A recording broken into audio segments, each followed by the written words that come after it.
not the group page.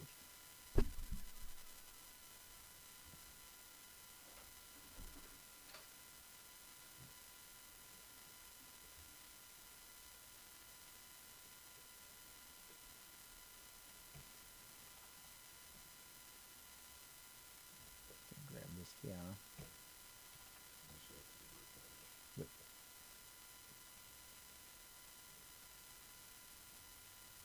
YouTube. Load up, buddy. Sign in. Yep. Yep.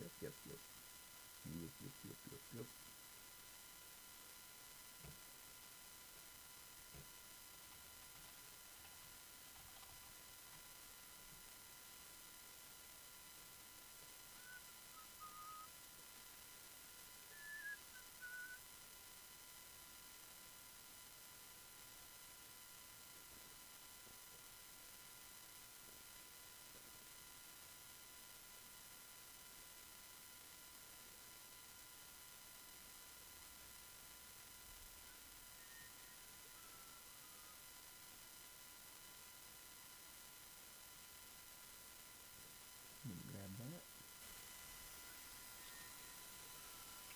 Share it.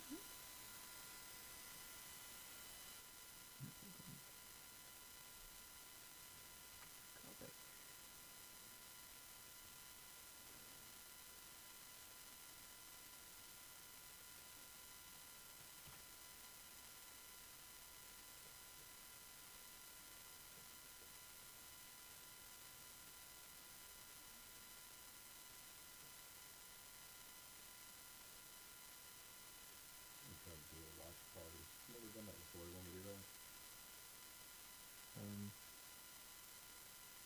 I think that's after we've already done our, like, we publish a video and then do a watch party. I'm not really I don't want to just do it without knowing what it is or how it works.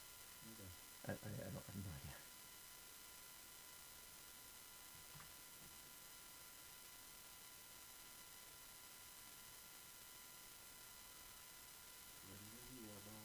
What's that?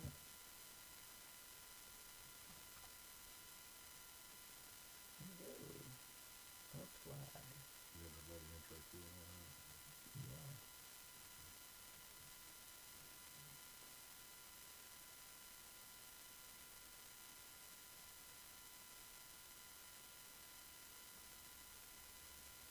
All right.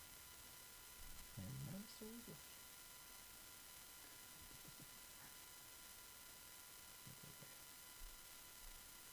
Alrighty. I do believe we're ready to go. Well,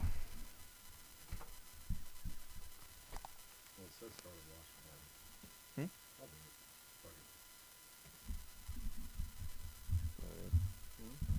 it. Sure.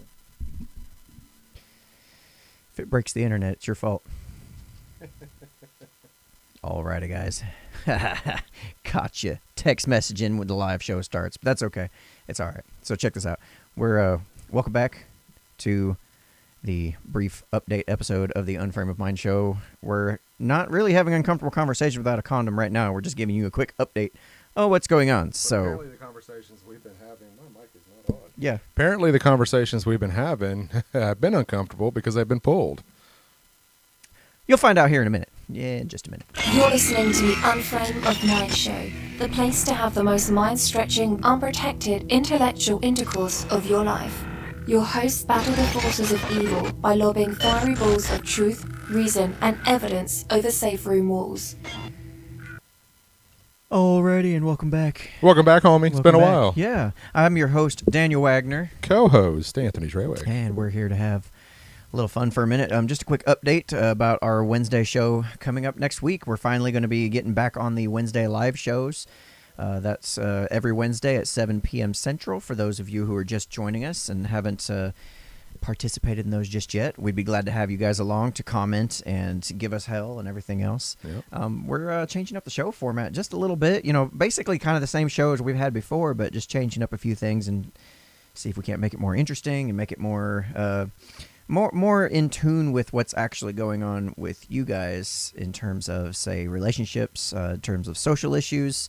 We're trying to we're trying to lean more on the social issue aspect of things and less on the politics side of things. There's a good difference between the two, but I think most of the political issues we see come from the social issues that we're discussing. So we're going to really lean into that, and it's going to make it a little bit more uncomfortable. That's okay. That's what we're here for. And we want to talk about you guys and what's going on in your lives. What kind of relationship struggles are you having? We want to have call-ins with you guys to find out what it is that's on your minds and how can we help. And we could talk through some things using, basic common sense, reason, logic, all that kind of stuff to get to some kind of a solution that maybe you hadn't thought of. We'll talk about bold ideas. Mm-hmm. And what's the last one? LOLs. LOLs, of course. We want to make sure we have a good time. We're not trying to take this too seriously. We're here to have a good time, have conversations with each other, with you guys, with just in general, and see if we can't learn something. So that's kind of what we're up against next Wednesday. We'll be officially starting that, and I'd recommend checking out the first show, because I think what we're going to do on that first show is we're going to be running our phobismus section at the beginning of the show, instead of all the way at the end, so that way you guys can actually see it, because I have a sneaking suspicion a lot of you have missed out on what's my favorite part of the show because nobody watches all the way to the end. And that's okay. I understand. We have our show. Yeah. So is there any particular thing that you're excited about coming up? Just looking forward to kind of getting away, I guess, from the political standpoint, because we did spend a lot of time on it, which, without question, there is a lot of political stuff going on, but then I feel like there's a lot more to life than just politics. I feel like people struggle in relationships, maybe in the workplace, kids, a lot of people tend to struggle with their kids and just, life in general. I mean, it's not really, I guess it is political in a sense, but, abortion has been a hot topic for a while, and just, yeah, that would fall under the social issues. Right. Category. So, and it's just one of those situations where I feel like we need to start diving into topics that can relate to other people, or personal experiences that we've gone through. I mean, if you think about, so the show we did it was the first live show after I lost Jim. We talked about death. We talked about that experience, how to cope with it, how to handle it, and the whole process behind that. That is an uncomfortable conversation to have. Obviously, social issue racism. That's another one. It's always been a hot topic, and right. Yeah, that's probably one of my favorite ones right there. Right, and I feel like that you can get away from the political stuff, but still have some political element to it by just discussing the social issues that tend to fall with it. So, right. I mean, that's what I'm looking forward to. But the relationship aspect part about it is what I'm looking forward to the most. Mm-hmm. Because I think that, the divorce rate is so high, and I don't know. I just want to dig into that and find out why, when it really doesn't have to be that way, I guess. Yeah. So. No, I understand. In other news, we've got a show coming up. We actually we've already recorded it, but it's coming up with our friend Ricky. Yeah. It's pretty exciting. He's a gay conservative. Great personality, and that's probably going to be coming out this weekend after I get it edited. So be looking for that in your feeds. That's probably one of my favorite conversations we've had recently. We had a good time chatting with him and learning a little bit about his perspective in this whole arena. Your interview with Zumbi is coming out as well soon. Yep. I was actually on Zuby's podcast recently, his show. Mm-hmm. So that's another thing we're looking forward to. It was a lot of fun. I actually really enjoyed talking to him. For those of you who don't know, Zuby was the one who recently got kind of famous accidentally because he broke the women's deadlift record over in Europe. Yeah, over in the UK, and. Yeah, so he ended up getting mentioned on the Joe Rogan Experience, and after that, just kind of blew up. So happy for him. Yeah. He has an excellent show. I definitely recommend going and check out the Zuby podcast. He's a UK rap R&B rap artist, mm-hmm. and he talks about a lot of the same type of thing we talk about. Social issues and just a lot of like health type stuff. Mm-hmm. Talks about fitness and talks about mindset type things, and he has a varying range of guests. It's always interesting to see what he's got going on. And it's funny because I was following him on Twitter back before he blew up. Mm-hmm. So I remember back when he had like 17,000 followers. Now the guy's pushing right at 100,000 followers. Oh, I hadn't even looked. Yeah, That's yeah. crazy. It was crazy, you know. Cause Wow, how do you keep up with that? Well, I had retweeted something of his, Yeah. and he responded back to something. It's been a little while back, and I went on there, and I'm like, dang, he really did. But he was also on the Ben Shapiro show. He was a guest on his wow. as well. Yeah, so he's like you said, he accidentally got famous because of what he done. But you have to remember the whole thing with the transgender was a hot topic during that time he did that deadlift record. And don't get it twisted, because I know for a fact I've seen this guy doing work before, which I've been in contact with him for up to a year before that. Yeah. This guy didn't just pop up out of nowhere. He's been working his ass off. It may have seemed like an overnight success, but he was not. He's been working his balls off for a long time. It was that video that he did, and it went viral. It's got like 2 or 3 million views. Yeah, yeah. So I mean, who knows? That'd be kind of cool if we kind of get ours sometime. But that's just part of the game. You just got to keep in there. But it's to see him do. It's really good to watch the progress he's made, and you always feel good for the people that are doing well now. Yeah. It's just you kind of see the rewards of the hard work that he's put in. If anybody deserves it, him. Yep. So I also wanted to, before we wrap up here, I wanted to talk about. Let me find my phone here. We actually just one of our other video sites that we were on was called CocoScope. Now, CocoScope, when it was originally released, was meant to be kind of the free speech version of YouTube. One of the owners, so the people that started it, she was on YouTube all the time and was doing a number of like instructional videos and tutorials and things. But her thing was she always didn't wear a bra. She had her nipples showing and stuff like that. So it was, she was obviously using that as a way to get people to watch her show. I mean, if you got it, flaunt it. You know what I'm saying? But here, I say the same thing, but yeah. But the problem was that YouTube was allowing people in music videos to do this kind of thing, but she kept getting shut down all the time. So she ended up starting her own channel, her own website platform called CocoScope. It was supposed to be anti that.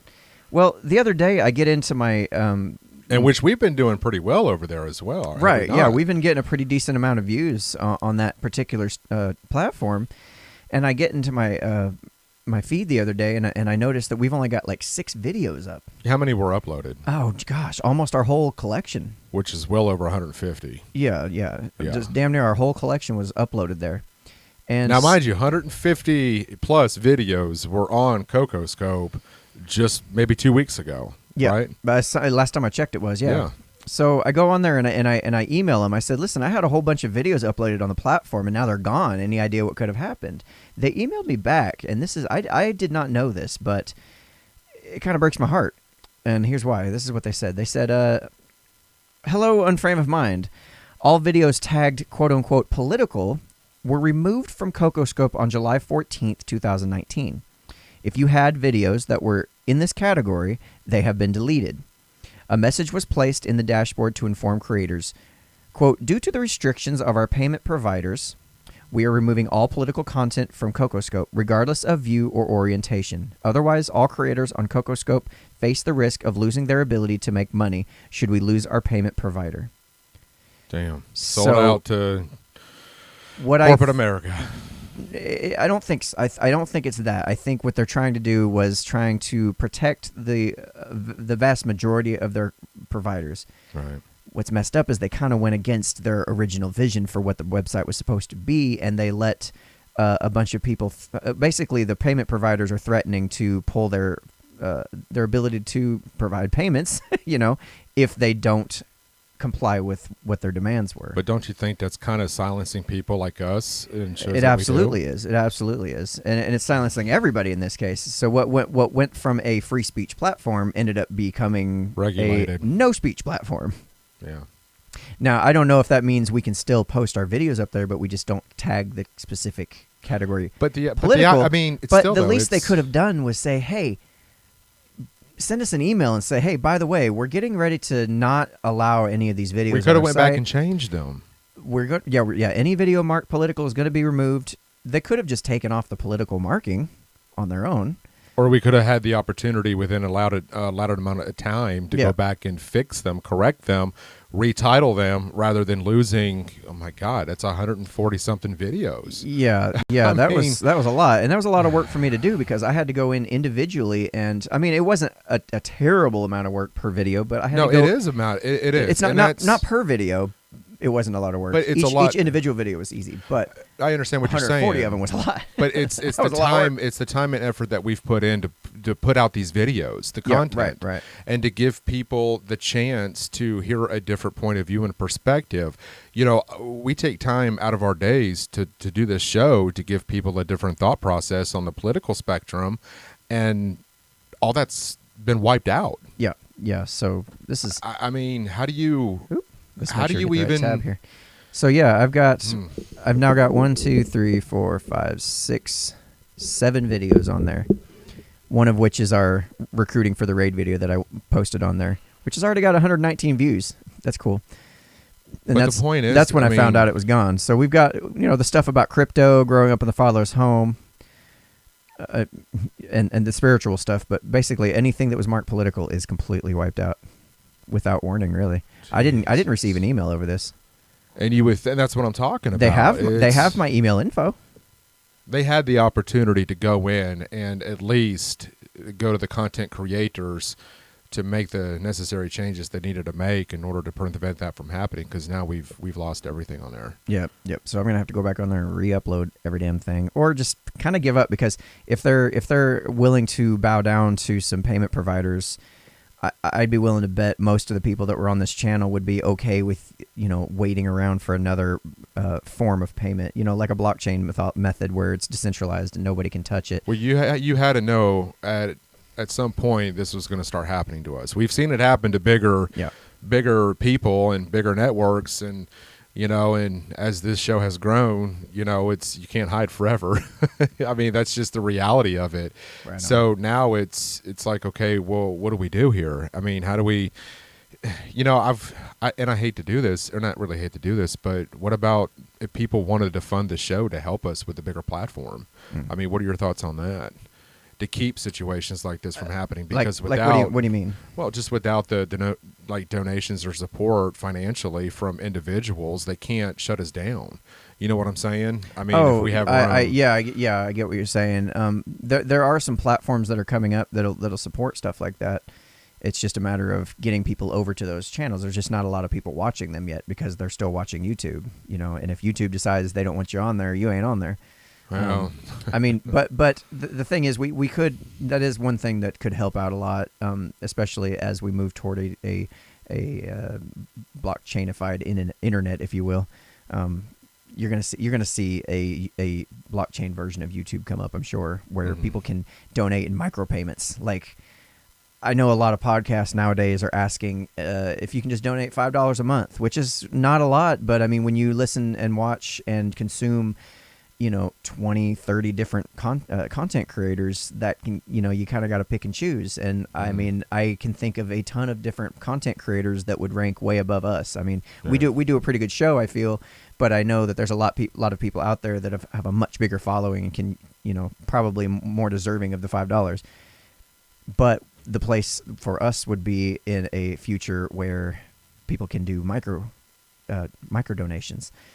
Say you want to throw us 5 cents a view, you could automatically do that. Like, you have an account set up, and just give us a tip, throw us a quarter every time you watch a video. That stuff adds up. People can afford that. I can do a quarter for shows that are. I hope so. You know what I'm saying? And that's a more reasonable way, I think, to fund this stuff, because if I've got 1,000 people watching a video that tip a quarter each, that's amazing. Yeah, that's a pretty decent amount of money that would support projects like this. And it's funny because we had this conversation not too long ago, I think probably at the beginning of this year, where we talked about that eventually at some point, things were going to start happening like this. And now it is, and it just kind of makes you wonder on all the social platforms that we're currently on, who's next? And you had Gab.ai was attacked, basically GoDaddy, the domain service provider was saying, we're not going to provide service to you anymore, like all the way down to that. And a matter of fact, they've got blockchain versions of that as well being worked on right now, where that is no longer a avenue of attack. Something has Payment to providers, change. URL domain name providers, just video platforms in general, they will no longer be centralized as a point of attack for people, and this kind of free speech stuff will get out. So, well, as disheartening as this is for us, we're still going to keep doing our thing. We still put out the live show. We're still available on a ton of platforms. If you're out there watching, say hi. We like to know people are out there watching. It's the best way we interact. Anyway, so it's been about 20 minutes. We've covered a couple things, and stay tuned for Wednesday. We're going to get started back into the Wednesday live shows weekly, and we got a bunch of cool stuff coming up for you, and we've updated the graphics packages and all sorts of stuff. And hopefully, if I can get off my lazy ass to do it, I'm going to be creating new t-shirt designs. So that's a big deal. And I just kind of need to know if you guys are interested in pre-purchasing them. That would help us fund actually purchasing them. So plus, anything left over goes right back into the show. So yeah, pretty much. Yeah, we don't take a cut of that. We just put it back in the show and keep on reaching out to more people. So, or another round of shirts. Hats, stickers. Unframe Minds Facebook group page. Do you want to talk about that? I do. As a matter of fact, if you guys will go to, let me bring this up here, make sure we got the right spot. We've got a new Facebook group that has been doing really well. We just started a few weeks ago. It's There we go. Show you that. Yeah. No, if I could learn how to hit buttons, that'd be great. Anyway, number 5. Yep, there we are. Unframed Minds. It'd be facebook.com/groups/unframe of mind. We'll take you to that new group that we've got, and you just have to get in there and request access to that. It seems to be doing really well. We get in there and we just have conversations similar to what we have here on the show. Yep. We throw up some memes every now and again. We have, I think you posted up a meme war. That was fun. Poor Ryan. He didn't last long. Yeah, we had somebody hop in and decide they wanted to flood our feed with a bunch of memes, and and Anthony come up with the idea of having a meme war instead, so they were all within one. So we didn't inundate people with it, but we're trying to build it up. We kind of screwed up Facebook there for a minute. Poor Ryan got the tail end of it, and he was what was it, banned for 24 hours. But good to have you back. Yeah, we lost a soldier for a minute there. It's a badge of honor. Yeah, absolutely. I think we're up to over 200 followers, or 200 members rather, in this page. So the group is growing. Come on out. And conversation's been good. Join the conversation. We've had all sorts of conversations that I would have never thought we'd have. Like how do you feel about polygamous marriage? And we had people defending both sides of it. What was another conversation that was a really fun one? We just had one blow up the other day. It was about, whether or not you should sign your ticket. Oh, my God. That was fun. Oh, but that was good. For the most part, everybody's been really nice and respectful, even though it gets heated. Everybody, for the most part, people are very well behaved. We haven't had any trolls in there, no snowflakes. Everybody's just been, for the most part, pretty respectful. And I think as it grows, we'll start to see a little bit more of that. But we're trying to make sure we keep that under control. So it's good. I think you just combined the words monitor and monetize. Oh shit! You said monitorize. That's a new word. I love it. For business. I love it. So anyway, yeah. So come on back out Wednesday, 7 p.m. Central. Come see us, and we'll be glad to see you. And if there's any particular topics you want to talk about, please let us know, and we'll be sure to cover it. All right, y'all. Have a good night. See you Wednesday. Bye. Later. You're listening to the Unframe of Mind Show, the place to have the most mind-stretching, unprotected, intellectual intercourse of your life. Your hosts battle the forces of evil by lobbing fiery balls of truth, reason, and evidence over the safe room walls.